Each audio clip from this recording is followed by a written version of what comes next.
Olá, seja bem-vindo a mais um Farol Global, onde buscamos explicar a situação do mercado internacional, como é que essa situação afeta o Brasil, como é que os investidores estrangeiros, traders estrangeiros enxergam o Brasil e vice-versa também, né? Como é que o brasileiro pode entender, enxergar e interagir com esse mercado. Nós temos uma semana bastante importante no mercado internacional. Amanhã teremos, né, o tão aguardado encontro de Donald Trump com o ditador norte-coreano Kim Jong-un, onde podemos ter alguma notícia positiva, né, algum tipo de acordo que signifique aí o fim da posse de armas nucleares por parte da Coreia do Norte, o que diminuiria bastante as tensões geopolíticas, pelo menos ali na Ásia, né?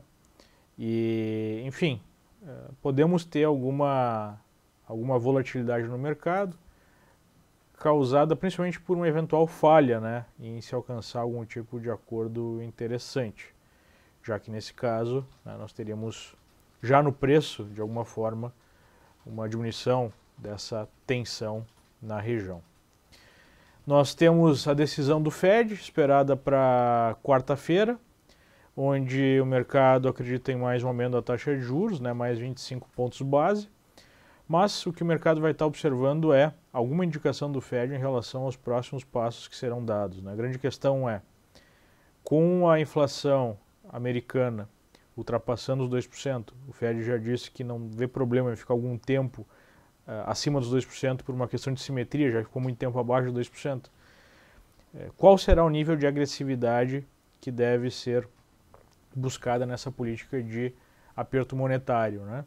Uma política mais agressiva de aperto monetário significaria problemas aí para o mercado de ações e mesmo para o mercado de bonds.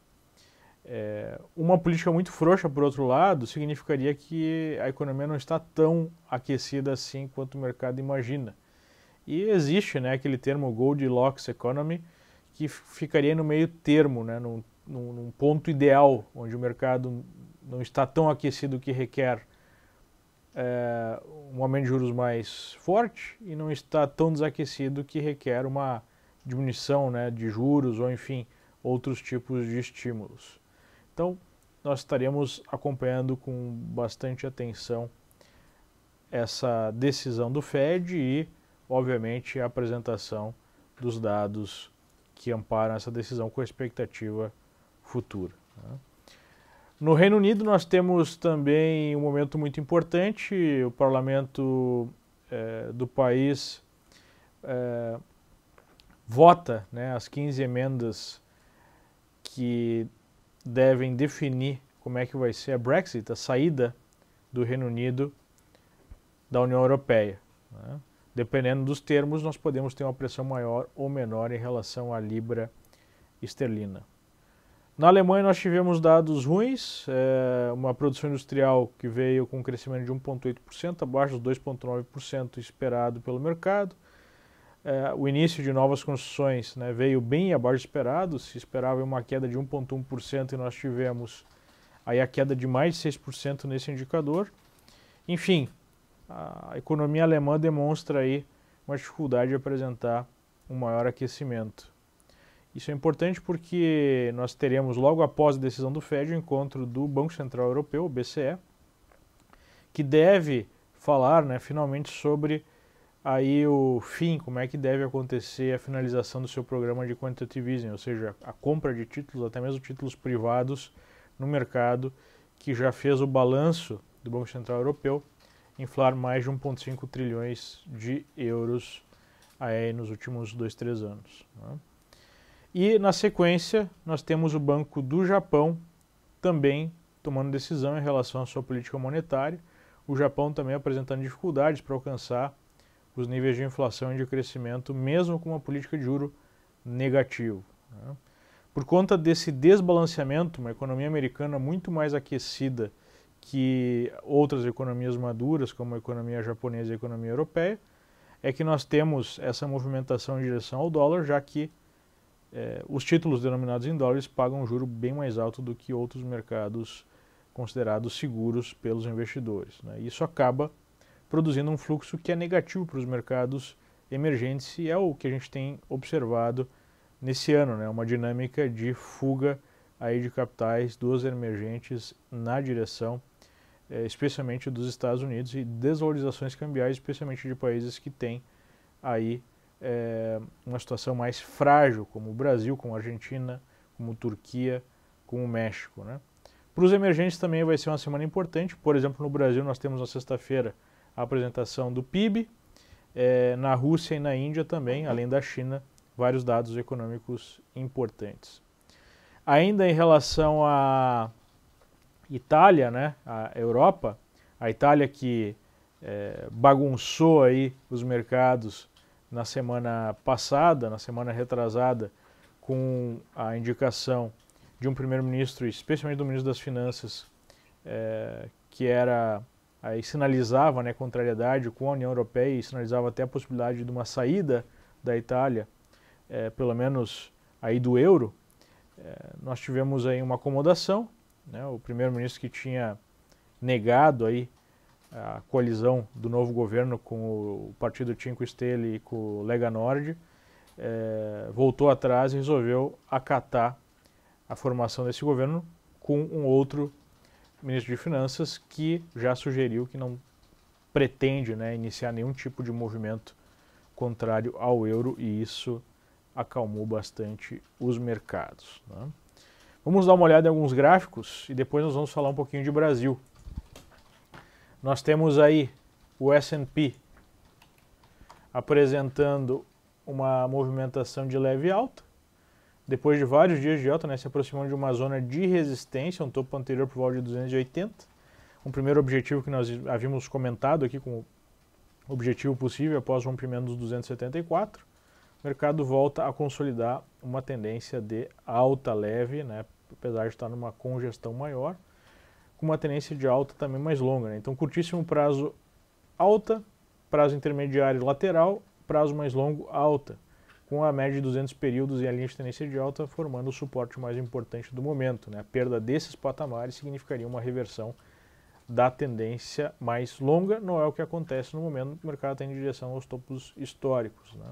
Voltando a uma certa tranquilidade, né? Uma volatilidade menor.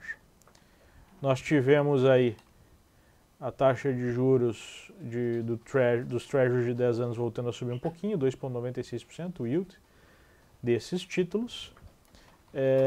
No mercado de moedas nós temos o Dollar Index, né, o valor do dólar frente a outras moedas, com uma pequena variação, 0,5% de alta depois de uma queda aí de alguns dias, né, uma correção numa tendência de forte alta, ou seja, o dólar se valoriza em relação a quase todas as moedas no globo, especialmente em alguns países emergentes como o Brasil, houve uma valorização mais intensa, né? Falando já de Brasil, nós temos aí o dólar na sexta-feira apresentando uma queda fortíssima, com o Banco Central sugerindo o uso de todas as armas que tem ao seu dispor para controlar o mercado, né, que explodiu para cima. Nós não podemos deixar de lembrar que há 2, 3 meses atrás o dólar estava por volta de 13,30, chegou a estar até numa mínima em 13,15 e na quinta-feira passada chegou a testar, aí se aproximar da zona de R$ 4,00 por dólar, né? Então nós tivemos essa correção do ponto de vista técnico cortou uma LTA, né, a média 9 que estava servindo como suporte, e o mercado pela primeira vez em algum tempo se aproximou à média de 21 períodos.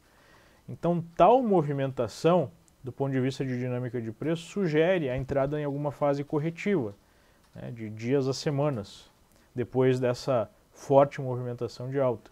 E nesse caso nós temos um suporte imediato em 13,62, a resistência agora fica no topo anterior em 3,96, mas a dinâmica ainda é de alta, tanto do ponto de vista, né, de tendência aqui nos gráficos, quanto do ponto de vista da dinâmica de fundamentos, porque nós temos ainda um cenário de valorização do dólar em curso no mercado internacional e um cenário interno de incertezas provocadas pelo processo eleitoral, pela incapacidade do governo aprovar novas reformas, pela situação fiscal que o país atravessa, que é dramática, né? E tudo isso sugere aí a manutenção dessa pressão compradora em cima do dólar ao longo do ano, especialmente até as eleições, a não ser que haja aí algum cenário que o mercado trata como muito favorável, que seria, por exemplo, o crescimento do mercado de um candidato de centro, né? O afastamento completo aí da possibilidade de Lula como candidato. Enfim, algumas coisas aí podem dar uma acalmada nessa situação. Pela dinâmica das últimas semanas, o que o mercado começou a precificar foi uma chance maior de vitória de Ciro Gomes. Por que isso? Porque uma boa parte do PT começa a apoiar Ciro Gomes, outros partidos de esquerda começam a apoiar Ciro Gomes, o Ciro Gomes começa a se aproximar também do empresariado, e o centro, né, fisiológico do Brasil, o establishment, que não quer de maneira alguma um candidato como Bolsonaro, apesar do mercado já não ver, né, com tanta preocupação assim a possibilidade de Bolsonaro ser presidente pela sua agenda liberal e a princípio para o mercado só tem preocupação em relação à capacidade de Bolsonaro implementar essa agenda, ou até onde ele vai, né, com esse liberalismo que é relativamente novo na sua postura política de vários anos. O mercado vê com muita apreensão a política defendida por Ciro Gomes. Então, como nós temos politicamente o establishment contrário a Bolsonaro, até por questões óbvias, né, envolvendo aí o objetivo de frear a Lava Jato, de manter benefícios, né, o Ciro Gomes já colocou aí a sua ideia de Estado grande, né, de não reforma da Previdência, então tem muitos interesses aí que defendem a manutenção do status quo, dos privilégios atuais. Há uma forte chance desse centro fisiológico da classe política em geral, no caso de um segundo turno entre Jair Bolsonaro e Ciro Gomes, acabar apoiando Ciro Gomes, né? Hoje, inclusive, nós recebemos aí na imprensa vários boatos de conversas de Ciro Gomes com o próprio DEM, que seria um partido, né, considerado de direita, né? E com o PP também, um partido mais considerado, né, de centro-direita. Então isso demonstra, né, que o Ciro Gomes está produzindo aí um bom trabalho de coalizão de forças que podem aí gerar uma chance grande de vitória, o que gera essa apreensão no mercado. Isso está um pouco por trás desse verdadeiro pânico produzido na semana passada, né? Por quê? Porque nós sabemos que a falha em fazer reformas ou a busca por uma postura mais populista, no sentido de não cortar benefícios, né, de não fazer os ajustes e fazer o ajuste do lado de aumento de impostos e manutenção de uma estrutura de Estado gigante, atrasada, ineficiente, né, defensor aí de privilégios, assim por diante, não resolverá o problema do Brasil. Nós deveremos ter pressão no câmbio, aumento de juros, né, fuga de capitais e assim por diante. Então, essa dinâmica que está presente no Brasil, e nós vemos isso presente no gráfico do dólar, né? EWZ, que é o ETF de Brasil negociado aqui na Bolsa de Nova York, depois de um repique até um gapzinho aberto, volta a apresentar alguma pressão vendedora. Nós temos um fortíssimo suporte aqui no EWZ na zona de 31 dólares, que se perdido abre espaço aí para quedas mais fortes, apesar do estado sobrevendido de curtíssimo prazo. O Ibovespa nominal, ele também está em cima de um forte suporte por volta dos 70.700 pontos, que vem a ser, aí se eu botar um gráfico mais longo, né, a base aí do topo histórico anterior que virou suporte. Então esse patamar aqui entre 70.500 pontos e 73.000 pontos está sendo testado. O esperado, né, pelo estado sobrevendido de curtíssimo prazo seria algum repique, mas em algum momento a perda desse patamar, em conjunto com a perda dos 31 dólares lá do EWZ, seria um sinal bastante negativo para o mercado brasileiro, né? Mas ainda há espaço aqui para algum repique, ok? Basicamente, essa é a situação de mercado internacional e Brasil, ok? Se você quer entender mais sobre a interligação entre o cenário político, né, econômico e os mercados financeiros, né, e até mesmo os desdobramentos na sociedade, né, no seu trabalho, na sua vida pessoal, nós desenvolvemos, junto com o Brasil Paralelo, um programa especial sobre essa questão, né, uma série aí de 5 episódios contando como é que o Brasil chegou até aqui e o que nós devemos esperar dessas eleições e também, né, como se proteger dessas incertezas e até aproveitar oportunidades. Para você fazer a sua inscrição gratuita nesses episódios, né, para receber o aviso, para você poder acompanhar, ver esses episódios, www.diadepoisdaeleição.com.br. Okay? Muito obrigado pela atenção e até a próxima. Um grande abraço. Tchau, tchau.